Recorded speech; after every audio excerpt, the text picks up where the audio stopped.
The conference room smelled like burnt coffee and printer ink. My father slid the contract across the polished table like it was nothing. Just another piece of paper in another business transaction. There, he said calmly.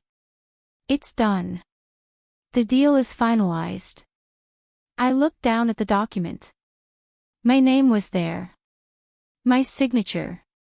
Clean. Professional. On a contract selling my 30% share of Torres Logistics, the family company I'd helped build for 8 years. I'd never signed it. My pulse roared in my ears. Around the table, senior staff avoided eye contact. The new investors sat stiffly, pretending this was completely normal. You forged my signature, I said quietly. My father didn't flinch. Didn't look apologetic or concerned. It was necessary, he replied. You were stalling the deal unnecessarily. We needed to move forward. Stalling. I had asked for 1 week to review the terms.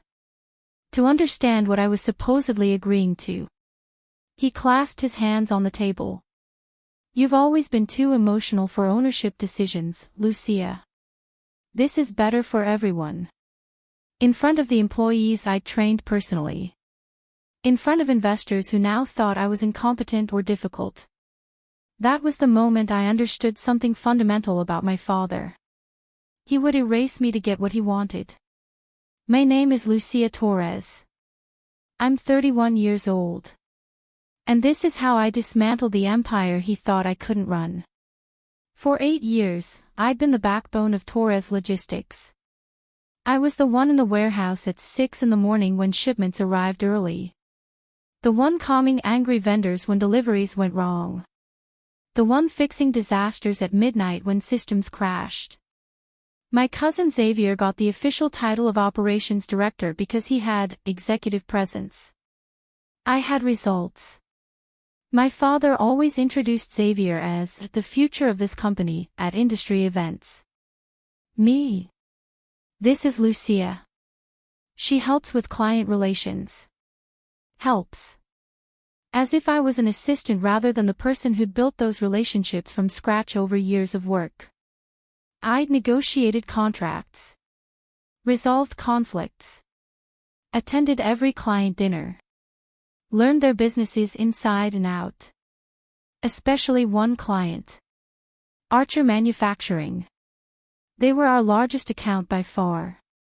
Had been for 6 years. And that client was about to matter more than anyone in that conference room realized. Because while my father thought he could erase me with forged signatures, he'd forgotten one critical thing. Business isn't built on contracts alone. It's built on relationships. Archer Manufacturing accounted for 58% of our company's revenue. I knew their CEO's coffee order. Remembered his daughter's graduation date. Understood their seasonal shipping spikes down to the week. Every contract renewal dinner. I attended. Every logistics crisis. I solved it personally. I knew their warehouse managers by name. Knew which dock supervisor preferred morning deliveries. Knew the purchasing director's concerns about cost management. But every contract was signed under my father's name as company president. He called it branding consistency. I called it theft of credit. Still, I stayed loyal. Worked late. Handled emergencies. Built the relationships that kept revenue flowing. I believed family meant something. That loyalty would be returned. That my contributions mattered even if they weren't publicly acknowledged. I was wrong. The forged signature proved that. My father valued a clean transaction with investors more than my consent. My ownership. My rights. So I stopped being loyal to someone who'd never been loyal to me. And I started planning. 2 weeks before that conference room meeting, I'd walked past my father's office and heard my name. The door was slightly open. I stopped, instinctively. She'll object, my cousin Xavier was saying. Lucia always questions everything. My father's voice responded. That's exactly why we're not asking her. My stomach dropped. I didn't burst in demanding answers. Didn't confront them. I just stood there silently, listening. And what I learned changed everything. They were planning to sell 70% of the company to private investors. The deal was nearly finalized. But the investors didn't want family complications. They wanted clean ownership structure. Which meant removing me. My father's solution was to sell my shares without my knowledge or consent. I walked away quietly. Went back to my office. And I started making phone calls. To lawyers. To industry contacts. To people who could tell me exactly what my options were. Because if my father thought he could erase me, he was about to learn I'd built more than he realized. The private sale was structured to benefit everyone except me. My father and Xavier would retain positions with generous salaries. The investors would gain controlling interest. The company would get capital injection. I would get nothing except removal. When I finally requested official documentation about the sale, my father told me to trust the process. Trust from a man who was actively planning to forge my signature. I hired an attorney that same day. Patricia Reyes specialized in business law and family disputes. She reviewed everything I brought her. This is fraud, she said bluntly. If he forges your signature, you have grounds for criminal charges and civil lawsuit. I know, I said. But I don't want a lawsuit. She looked surprised. What do you want? I want to make sure he understands exactly what he's losing. She studied me for a moment. You have a plan. I'm developing one. And that plan centered on Archer Manufacturing. Because my father had made one critical error. He'd assumed ownership of the company meant ownership of the relationships. The forged signature happened exactly as I'd predicted. At that investor meeting, my father presented the final documents. My signature appeared on paperwork I'd never seen. When I challenged it publicly, he dismissed me. Lucia has decided to step back from ownership to focus on operational support, he announced to the room. Step back. Decided. I felt heat rise in my chest. Anger threatening to spill over. But I smiled politely instead. Because reacting emotionally would prove his narrative. Would make me look unstable. Difficult. And I needed everyone in that room comfortable. Very comfortable with the idea that I was leaving quietly. While I built something they wouldn't see coming. I nodded. Smiled. Accepted condolences from colleagues who thought I'd voluntarily given up ownership. Then I left the building. And I made a phone call to Nolan Price, CEO of Archer Manufacturing. I need to talk to you about something important, I said.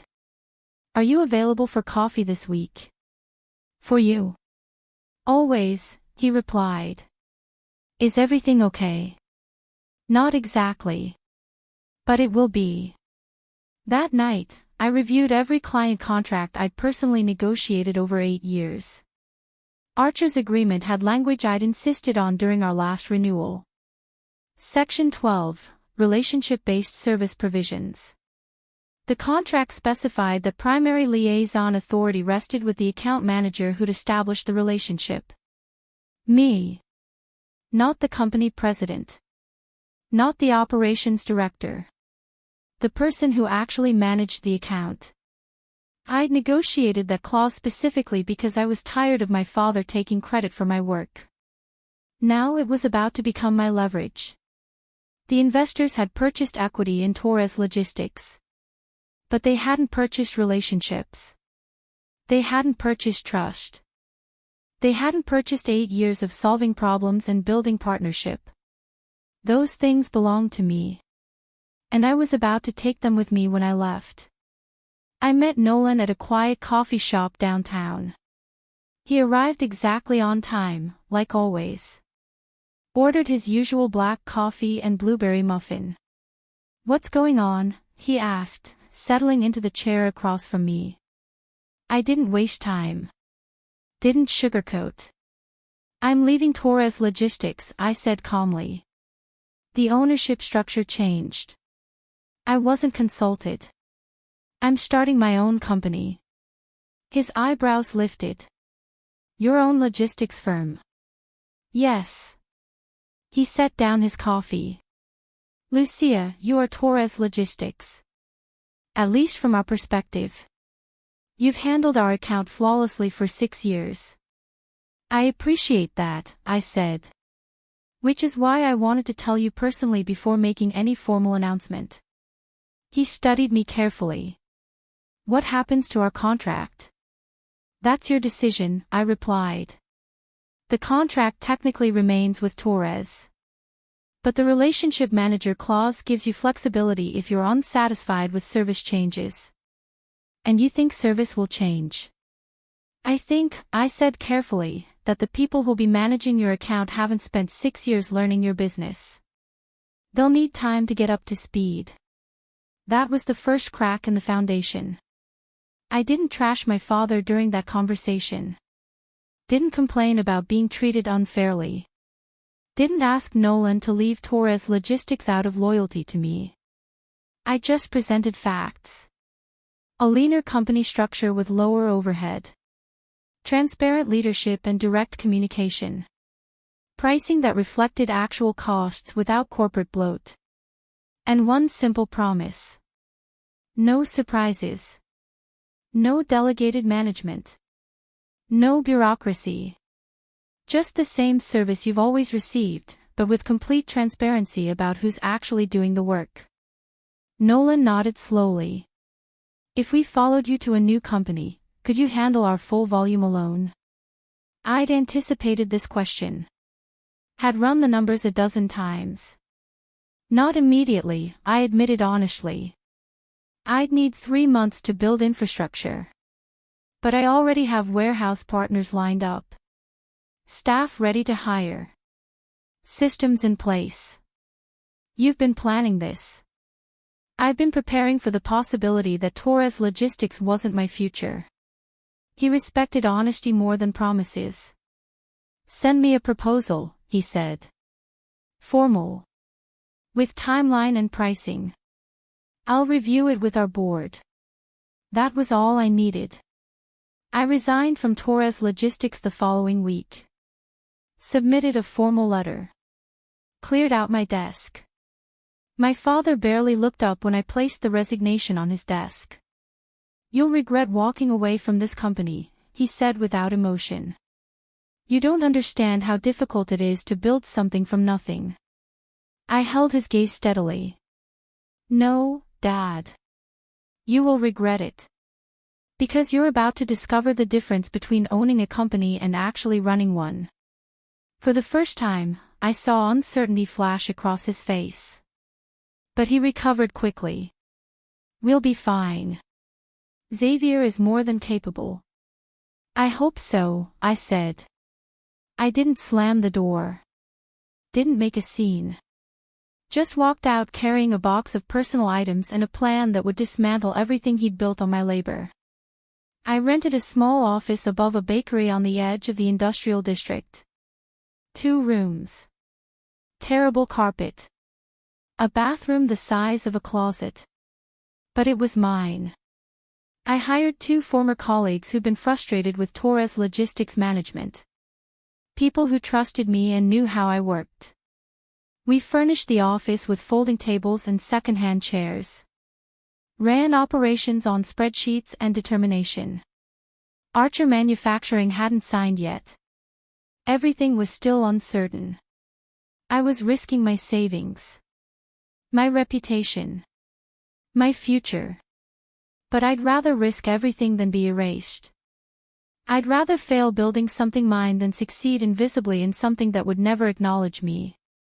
For 2 weeks, we worked 16-hour days. Setting up systems. Negotiating with warehouse partners. Building infrastructure. And waiting for Nolan's decision. The investors at Torres Logistics discovered that Archer was evaluating alternative service providers. I heard about the emergency meeting through former colleagues still there. My father went into damage control mode immediately. He called Nolan personally. Promised discounted rates. Extended payment terms. Xavier tried charm. Took Archer's purchasing director to an expensive dinner. They offered everything except the one thing that actually mattered. The relationship I'd built. Archer delayed their contract renewal. Asked for more time to evaluate options. And delay in logistics is deadly. Because clients don't wait. Shipments don't pause. Torres Logistics couldn't plan properly without knowing if their largest revenue source would renew. Everything started unraveling. Nolan called me at 7:12 on a Thursday evening. I was still in the office, reviewing warehouse capacity projections. "We're ready to move forward," he said without preamble. My heart stopped. "You're sure?" "Our board approved your proposal unanimously. We'll send formal termination notice to Torres tomorrow at 8 a.m. New contract with your company starts in 30 days. I closed my eyes. Took a breath. "Thank you for trusting me." "You earned it," he replied simply. "See you Monday for transition planning." After we hung up, I sat in my empty office for a long time. Tomorrow morning, everything would change. Torres Logistics would lose 58% of their revenue. My father would finally understand what I'd actually been worth. I didn't celebrate. I just prepared for what came next. At 8:03 the following morning, Archer's legal team sent the contract termination notice to Torres Logistics. My father called Nolan immediately.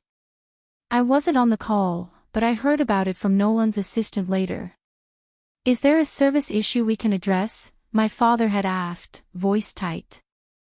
"No service issues," Nolan replied professionally. "We're transitioning to a different provider better suited to our current needs." A pause. Then my father's voice, sharper, "Did Lucia approach you about this?" "Ms. Torres presented a competitive proposal. We evaluated it alongside continuing with your company. We chose her proposal." Silence. Then shouting. Loud enough that Nolan's assistant heard it through the speakerphone. Something about betrayal. About manipulation. About family loyalty. Nolan ended the call professionally. And my father's largest revenue stream disappeared. Without Archer, Torres Logistics' projected revenue dropped by more than half. The investors who'd pushed to remove me demanded emergency restructuring. Cash flow projections collapsed. Growth plans evaporated. Xavier tried to blame me publicly. Called me vindictive in messages to industry contacts. Said I'd manipulated a client relationship for revenge. I didn't respond to any of it. Didn't defend myself. Didn't engage. Because numbers speak louder than insults. And the numbers at Torres Logistics were brutal. The investors began questioning why one client had been allowed to represent such a massive portion of revenue. Why hadn't the company diversified? Why was risk management so poor? My father didn't have good answers. Because diversification isn't flashy. It's careful. Strategic. And he'd always chosen flash over substance. The board at Torres Logistics demanded answers. My father held an emergency meeting, according to sources still inside. He told them I had manipulated relationships for personal gain. That I'd stolen a client. The board asked one simple question that changed everything. Why was one client allowed to carry 58% of total revenue? Where was the risk mitigation strategy? My father couldn't answer. Because there hadn't been a strategy. He just relied on my work to maintain the relationship while taking credit for it. The board's confidence began eroding. Not just in the company's future, but in his leadership. 2 senior managers resigned within 3 weeks. Both came to work for me. Not out of revenge. Not because I poached them. They left because my company offered stability they couldn't find at Torres anymore. Clear communication. Transparent decision-making. Respect for their expertise. My team grew quietly while Torres Logistics shrank loudly. Archer's transition happened smoothly. We handled their full volume without major issues. Other clients started asking questions. If we could handle Archer, we could handle anyone. Referrals began coming in. Small accounts at first. But growing.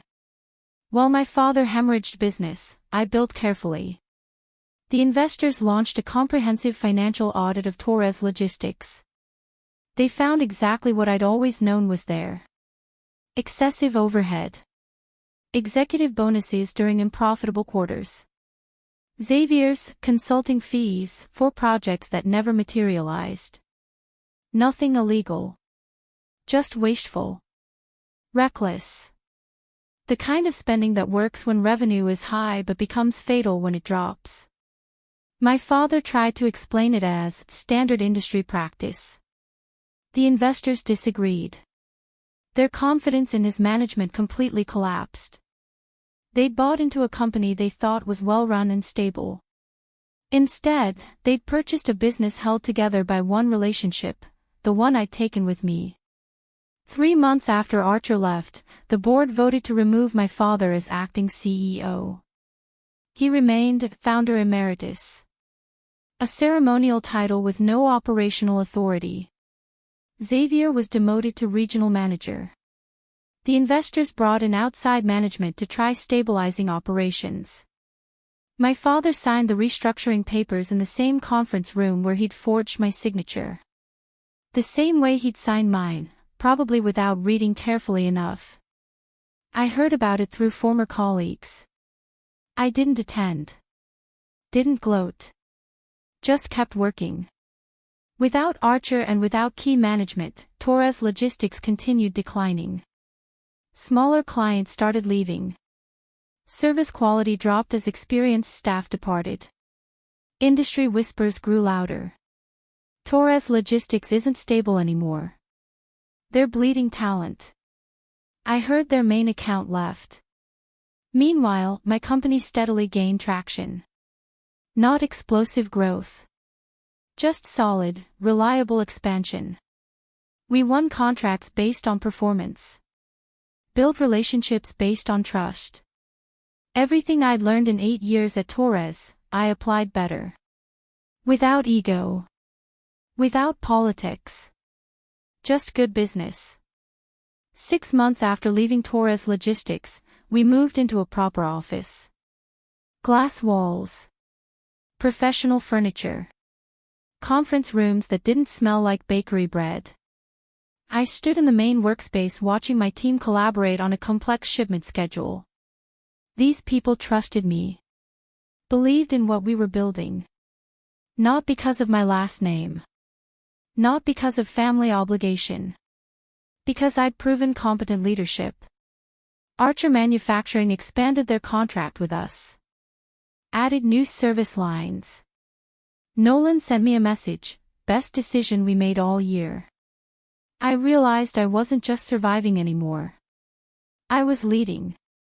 The investors at Torres Logistics quietly began selling their shares at a loss.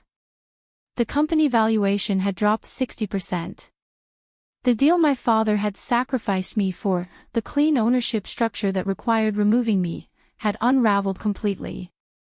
Because he'd removed the wrong piece from the structure. Sold the share that actually held value. Erased the person who made the machine work. I read about it in industry publications. Felt nothing but clarity. Ownership isn't just equity and contracts. It's relationships. Knowledge. Trust. Things you can't forge signatures for. I drove past the old Torres Logistics warehouse one evening after a client meeting. Half the loading docks were dark. Only 2 trucks where there used to be 10. I didn't feel triumph looking at it. Didn't feel vindication. Just clarity about the difference between what my father valued and what actually mattered. He thought ownership was power. But relationships were power. Competence was power. Respect was power. Things he'd never bothered to earn from the people who made his company function. My father never called. No apology. No attempt to repair our relationship. No acknowledgement of what he'd done. Just silence. My mother reached out occasionally. We had careful, superficial conversations. I didn't cut her off, but I didn't pretend everything was fine either. Xavier sent one message 6 months after I left: "You didn't have to destroy Dad's company." I didn't respond. Because I hadn't destroyed anything. I just stopped holding it together. For the first time in my life, I didn't crave my father's approval. I had something better. Proof that I could build something successful without him. He sold my share without asking me. Forged my signature like I was disposable. But what he really sold was trust. And trust was the only thing keeping that company alive. Here's what I learned through all of this. Never underestimate the quiet daughter who knows every client by name. Never assume loyalty is automatic just because someone is family. Never mistake access to something for ownership of it. Because sometimes the most powerful move isn't fighting back loudly. It's simply walking away with the one thing they can't replace. And building something they can never take from you. I'm Lucia Torres. I don't own 30% of my father's company anymore. I own 100% of mine. Built on relationships he thought belonged to him. Sustained by competence he never acknowledged. Powered by the same determination he dismissed as too emotional. My father taught me an important lesson that day in the conference room. He taught me that I didn't need his company. His company needed me. And now we both know it.